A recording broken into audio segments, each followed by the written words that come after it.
Good afternoon. I'm Charlie Beck, Interim Superintendent for Chicago Police Department. With me are Mayor Lori Lightfoot and Dr. Tatabe from this hospital. Today at about 2:26 p.m. At 4000 West Madison in the 11th Police District, an on-duty Chicago police officer personally observed an offender shoot and kill another individual on the sidewalk. The police officer, who was in an undercover capacity, followed the offender as he fled in a pickup truck. And when the pickup truck realized that he was being followed, the offender exited the pickup truck, pointed a handgun at the police officer's vehicle, and fired multiple rounds.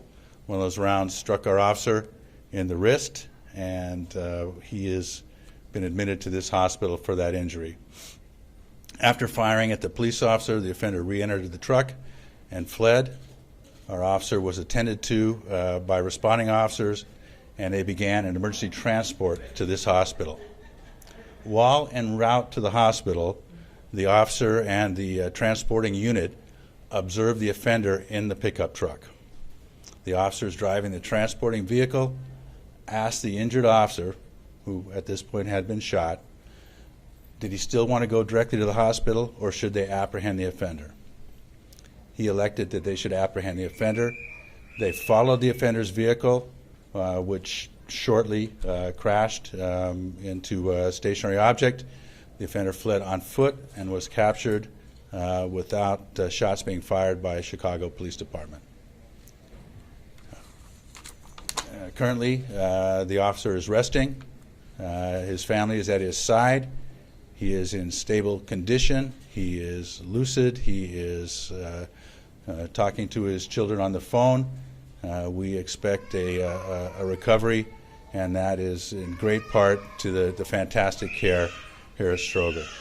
So with that, I'm going to give you Dr. Tatabe. Is it close enough? Close enough. Close enough.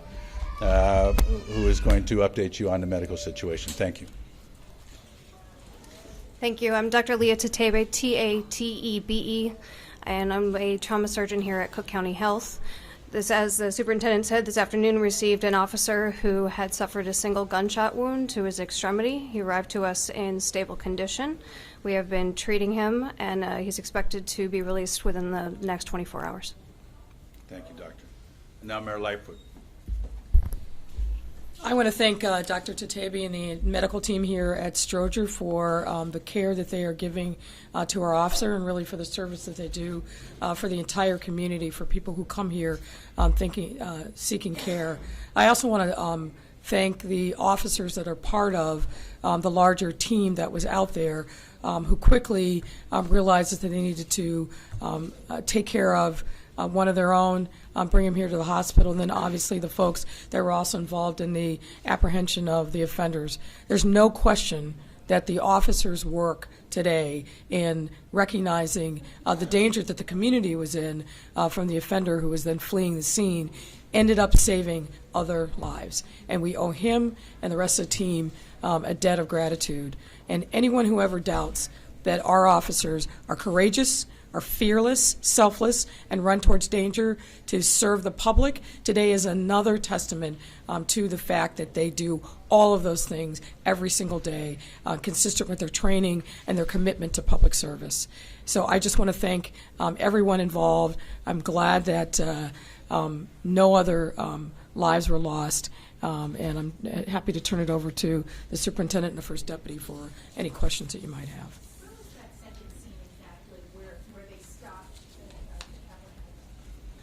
You know, I do not have the location of the second scene. I've been at the hospital the whole time in response. I know that we can make that available to you, and I'm sure that our PIO will do that.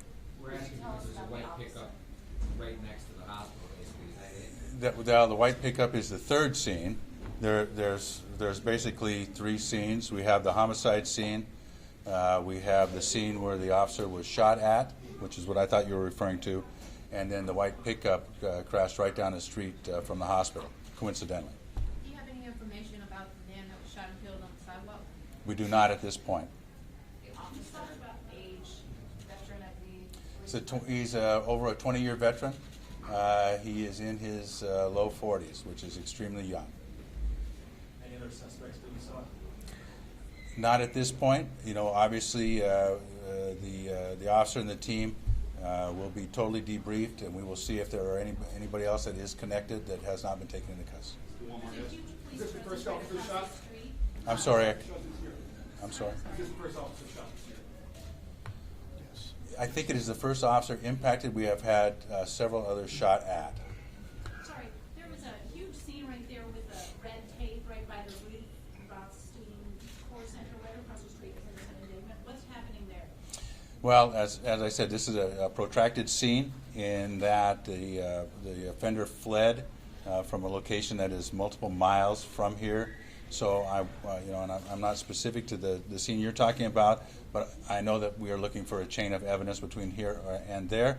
There has been a firearm recovered, and we are actively looking for any other evidence. Where was the murder in relation to Madison and Karloff?